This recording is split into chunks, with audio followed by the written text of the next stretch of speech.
السلام عليكم ورحمة الله وبركاته. الحمد لله رب العالمين والصلاة والسلام على سيد المرسلين نبينا محمد وعلى آله وصحبه أجمعين أما بعد. প্রিয় দর্শক ও শ্রোতা ভাই বোনেরা, আগেকার মতো আবারও আপনাদের সামনে উপস্থিত হয়েছি ফতোয়া আরকা ইসলামের আরেকটি পর্ব নিয়ে। এ পর্বে যা থাকছে সেটা হচ্ছে নামাজ সংক্রান্ত, সালাত সংক্রান্ত একটি প্রশ্ন শেখ মোহাম্মদ বিন সালেহ আল উসাইমিন রহমতুল্লাহ আলাইহিকে জিজ্ঞাসা করা হয়েছে যে সালাতের বিধান কি এবং কার উপর সেই সালাতটা ফরজ হয়। সেটা সম্পর্কে প্রশ্ন করলে তিনি বলেন যে সালাতটা হচ্ছে ইসলামের একটি গুরুত্বপূর্ণ রোকন, বরং এটি শাহাদাতাইনের পরে দ্বিতীয় রোকন হিসেবে আপনার ধরা হয় এবং সেটা শারীরিক যে আমলগুলো আছে তার মধ্যে খুবই বিশেষ একটি আমল এবং যেটাকে ইসলামের মেরুদণ্ড হিসেবে আখ্যায়িত করা হয়েছে। রসুল আকরম সাল্লাল্লাহু আলাইহি ওয়াসাল্লাম বলেন আমুদুহু আস-সালাহ, যে আপনার ইসলামের মেরুদণ্ড হচ্ছে সালাত। সুতরাং এই সালাতের গুরুত্ব অনেক বেশি। আল্লাহ তার নবী মুহাম্মদ সাল্লাল্লাহু আলাইহি ওয়াসাল্লামের উপর এই সালাত ফরজ করেছেন সর্বোচ্চ অবস্থানে, যেখানে একজন মানুষ পৌঁছতে পারে সর্বোচ্চ জায়গা, সেখানে এই সালাদটা ফরজ করেন এবং একটি সম্মানজনক বা মর্যাদাপূর্ণ রাত্রিতে রসুল আকরম সাল্লাল্লাহু আলাইহি ওয়াসাল্লামের উপর সে সালাত ফরজ করা হয় এবং কোনো মধ্যস্থতা ছাড়া। কারণ অন্যান্য বিধান জিবরিল আলাইহিস সালামের মাধ্যমে আপনার দেওয়া হয়েছে, কিন্তু এটা সরাসরি রসুল আকরম সাল্লাল্লাহু আলাইহি ওয়াসাল্লামকে দেওয়া হয়েছে।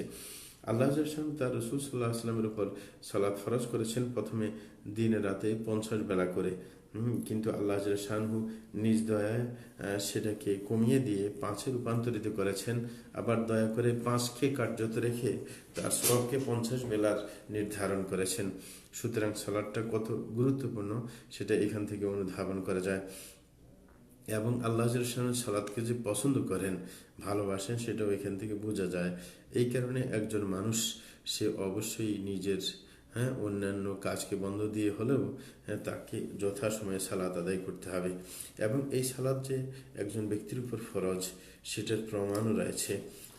আপনার কোরআন থেকে প্রমাণ, হাদিস থেকে প্রমাণ এবং মুসলমানদের ঐক্যমতের প্রমাণ সবই রয়েছে।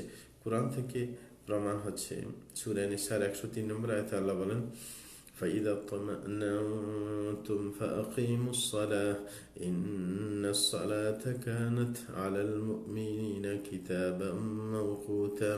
আল্লাহ জাল্লাহু বলেন যখন তোমরা আপনার নিরাপদ হয়ে যাবে তখন তোমরা সালাত, এটা কারণ আগে ভয়ের কথা এসেছিল, এই কারণে নিরাপত্তার কথা বলেন যে যখন তোমাদের অবস্থা নিরাপদে তোমরা পৌঁছে যাবে তখন সালাত সঠিকভাবে আদায় করবে, কারণ ভয়ের সময়ের সালাতের ধরনটা ভিন্ন। আল্লাহ বলছেন কেন, ইন্নাস সালাতা কানাত আলাল মুমিনিনা কিতাবাম মাওকুতা।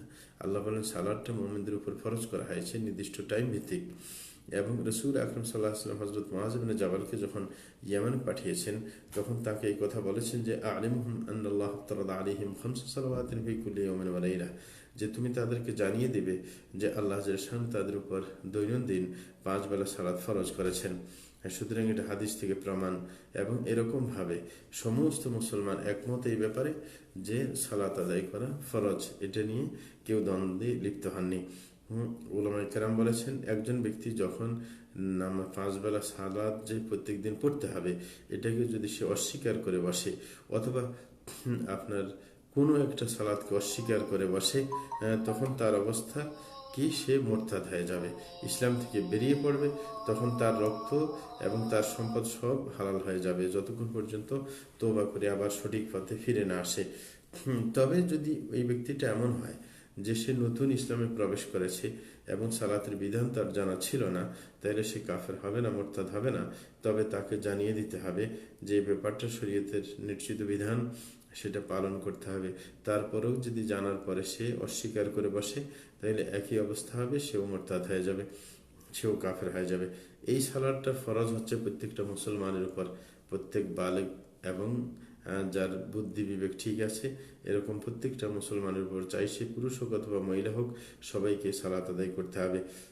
এবং এই মুসলিম যেই মুসলিম বলা হয়েছে শর্তের মধ্যে যে প্রত্যেক মুসলিমকে সালাত আদায় করতে হবে, এর থেকে বোঝা যায় কোনো কাফেরকে সালাত আদায় করতে হবে না, কারণ কাফের উপর তো সালাত ওয়াজিবই হয়নি, ফরজে হয়নি, কারণ শর্তের মধ্যে ফরজের মুসলমান হওয়া শর্ত। তবে তাকেও যদি সালাত আদায় করতে বাধ্য করা হচ্ছে না এবং সেটা সে মুসলমান হওয়ার পর সে কাজা করতেও বাধ্য নয়, কিন্তু কিয়ামতের দিন এই সালাতের জন্য শাস্তি দেওয়া হবে তাকে। আল্লাহ সূরা মুদাসসিরের 39 থেকে 46 নম্বর আয়াতের মধ্যে বলেন, ইল্লা আসহাবাল ইয়ামিন ফি জান্নাতিন ইয়াতাসাআলুন আনিল মুজরিমিন মা সালাকাকুম ফি সাকার قالوا لم نك من المصلين ولم نك نطعم المسكين وكنا نخوض مع الخائضين وكنا نكذب بيوم الدين।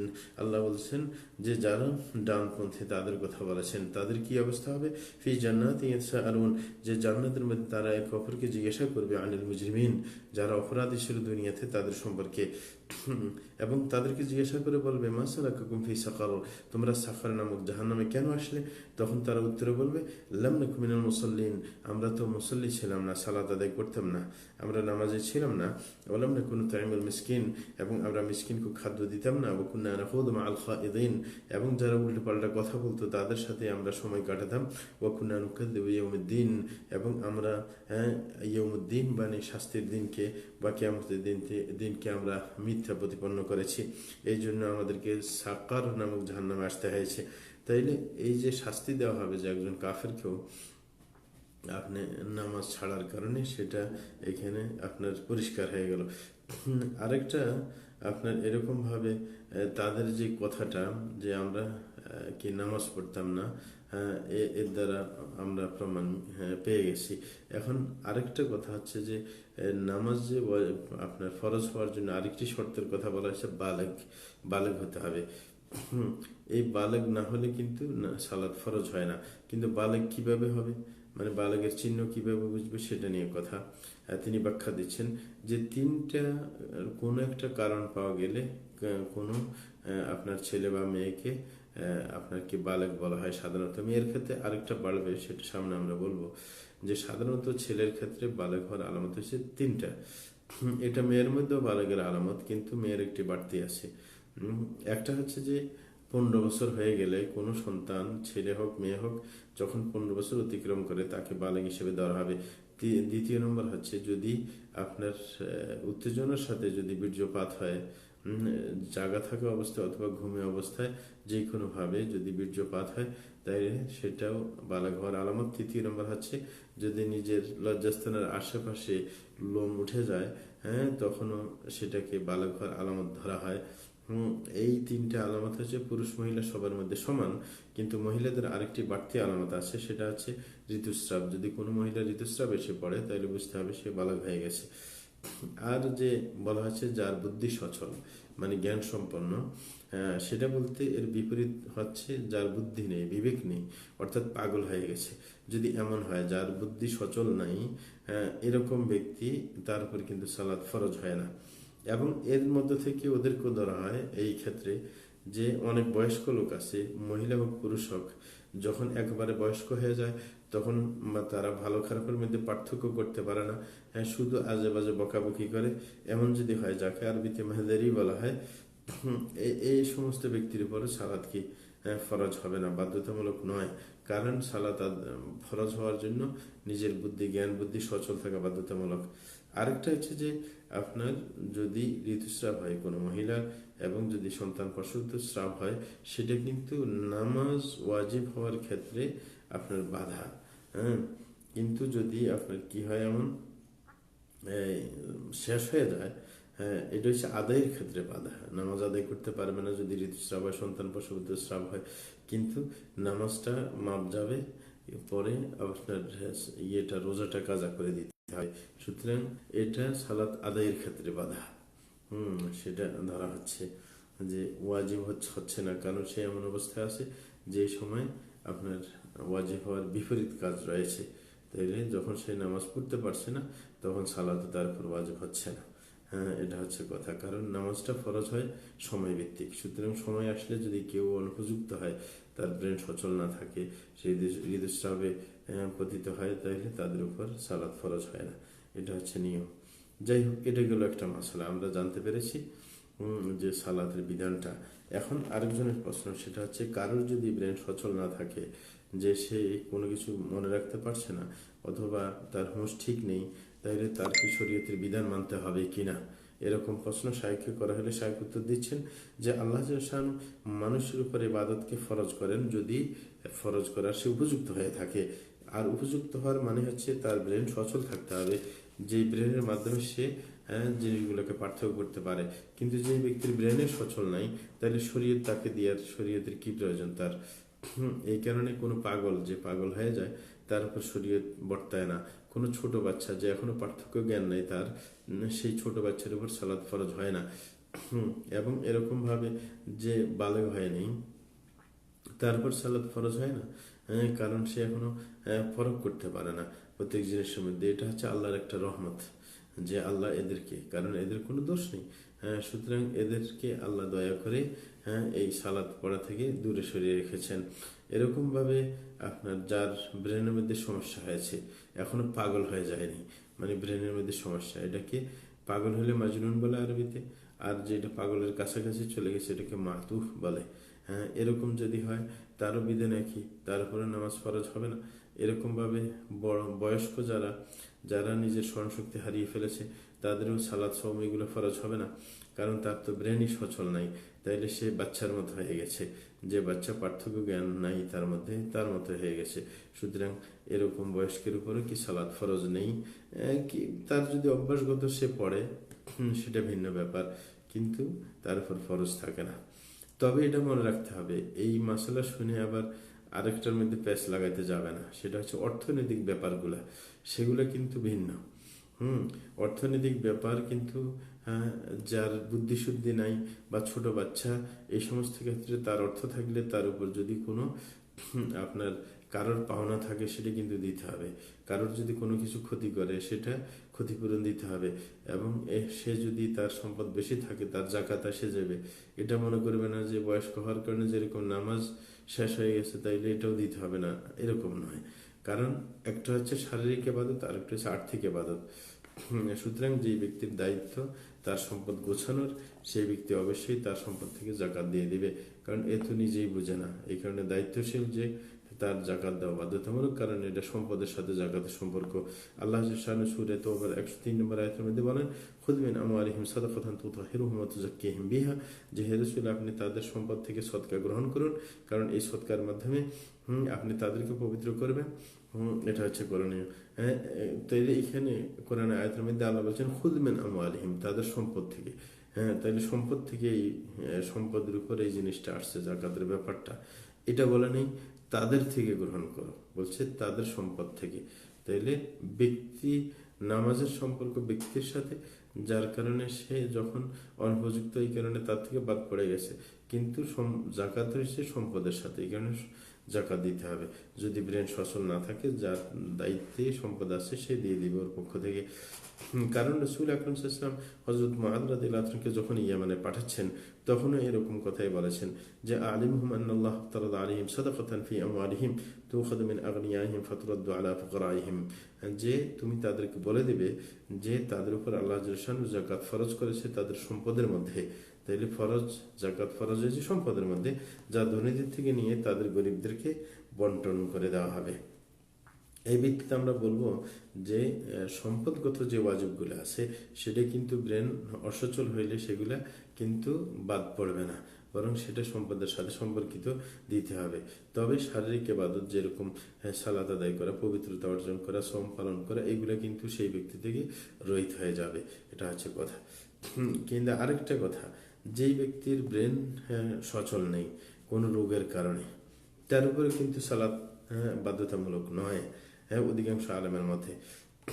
কিন্তু যদি তাকে বেহুশ করে দেওয়া হয় ইচ্ছাকৃতভাবে একদিন 2 দিনের জন্য, সেই ক্ষেত্রেও আপনার সালাত আদায় সে করবে না, করতে বাধ্য না অধিকাংশ আলেমের নিকটে। কেন? কারণ তার তো যখন নামাজের টাইম হইলে সালাত ফরজ হওয়ার কথা, সেই সময় তো তার ব্রেন সচল ছিল না। এই কারণে, কারণ তার ব্রেন নাই। ওকে এমনভাবে ধরবে না, অনেকে মনে করেন তাইলে তো এই হিসেবে ধরলে যে যার ব্রেন সচল ছিল না তাইলে তার সালাত আদায় করতে হবে না। তাহলে একজন ঘুমে গেছে, তারও তো ব্রেন সচল নাই, তাহলে তাকে সালাত আদায় করতে হবে কেন? তখন এটার উত্তর তিনি দিচ্ছেন, না, ঘুমন্ত ব্যক্তির ব্রেন সচল নাই এটা বলা যাবে না। কারণ রসুল আকরাম সাল্লাল্লাহু আলাইহি ওয়াসাল্লাম, প্রথমত রসুল আকরাম সাল্লাল্লাহু আলাইহি ওয়াসাল্লাম বলেছেন, মান্নাম আন সালাতিন আও নাসিহা ফালিউসাল্লিহা ইযা যাকারাহা। যে ব্যক্তি ঘুমিয়ে পড়েছে অথবা সে নামাজ পড়তে ভুলে গেছে, তাইলে সে যেন স্মরণ আসলেই সালাত আদায় করে দেয়, ঘুম থেকে উঠেই সালাত আদায় করে দেয়। তাইলে ঘুমন্ত ব্যক্তির অবস্থাকে আপনার মাজুর হিসেবে ধরা হয়নি। কারণ ঘুমন্ত ব্যক্তির কি আছে, ব্রেন সচল আছে, তাকে কেউ জাগাই দিলে সে জাগতে পারে। কিন্তু যে যার ব্রেনে সচল নাই, বেহুশ হয়ে গেছে, সেই ব্যক্তিকে ধাক্কাইলে তো সে জাগবে না। এটা হচ্ছে পার্থক্য। সুতরাং দুইটাকে এক মনে করলে হবে না। কিন্তু তবে কাউকে যদি কোনো ওষুধের মাধ্যমে কোনো চিকিৎসা দেওয়ার জন্য যদি তাকে বেহুশ করে দেওয়া হয়, তাহলে সে সেই নামাজগুলোকে কাজা করবে, কারণ এটা তার প্রয়োজন হয়েছে। কখনো এমন হয়নি যে সে নিজে বেহুশ হয়েছে। সুতরাং এইটার মধ্যে একটু পার্থক্য অবশ্যই করতে হবে। আরেকটি ব্যাপার, সেটা হচ্ছে যে একজন ব্যক্তি, তার 2 মাস চলে গেছে, সে কিছুই সে অনুধাবন করতে পারে না, মানে আশপাশের কোনো খবর নেই, তখন সে তো সেই সময়ের মধ্যে সালাত সোম কিছু আদায় করে নাই। তখন এগুলো কি তাকে আবার দ্বিতীয়বার আদায় করতে হবে? এই নিয়ে প্রশ্ন করা হলে শায়েখ প্রশ্নের উত্তর দিলেন এইভাবে, যে এই ব্যক্তির উপর কোনো কিছুই ওয়াজিব নয়, কারণ সে তো তখন তার ব্রেন সচলই ছিল না। তবে আল্লাহ শানু যদি তাকে সুস্থ করে দেন, তাইলে সে রমজানের রোজা শুধু রাখবে। এটা হচ্ছে নিয়ম, কারণ সুযোগ পেয়েছে, কারণ রমজান তো 11 মাস সুযোগ থাকে, এই কারণে সেটা কাজা করলে বেশি একটা চাপ পড়বে না। কিন্তু নামাজের ব্যাপার হচ্ছে ভিন্ন, সেটা আল্লাহ মাফ করে দিবেন। কিন্তু যদি এই অবস্থাতে যদি তার মৃত্যু হয়ে যায়, মানে সে বেহুশ হয়েছে, এই অবস্থায় তার মৃত্যু হয়ে গেছে, তাহলে তার এগুলোর কোনো কাজ আসবে না। কিন্তু তার হুঁশ আসলে তারপরে রোজার কাজা দিতে হবে। তবে এরকম যদি তার হুঁশ আসার পরেও সে যদি বয়স্ক লোক হয়ে থাকে, যার ব্রেন সচল থাকে না, বা মানে ভালো খারাপের মধ্যে প্রভেদ করতে পারে না, তাইলে তার অবস্থা ভিন্ন। যে ওই 60 জন মিসকিনকে তাকে প্রত্যেক দিনের বিপরীতে একজন মিসকিনকে খাওয়াই দিতে হবে। তাহলে 30টা যদি রোজা হয়, 30টা মিসকিনকে তাকে প্রত্যেক দিনই খাওয়াই দিলে চলবে, বয়স্ক হওয়ার কারণে। আর সালাতের ব্যাপারটা হচ্ছে, আলেমরা তার কাজা করার ব্যাপারে 2টি কথা বলেছে। তার একটি কথা হচ্ছে, অধিকাংশ আলেমের কথা, যে তার কাজা করতে হবে না। যদি কারোর ব্রেন সচল না থাকে, তাহলে তার কাজা করতে হবে না। যেমন এটার প্রমাণ হচ্ছে, ইবনে ওমর রাদিয়াল্লাহু তাআলা আনহু একবার বেহুশ হয়ে গেছেন, একদিন এক রাত, তিনি কিন্তু হুঁশ আসার পর সালাত কাজা করেননি। দ্বিতীয় আরেকটা মত আছে আলেমদের, সেটা হচ্ছে যে তাকে কাজা করতে হবে।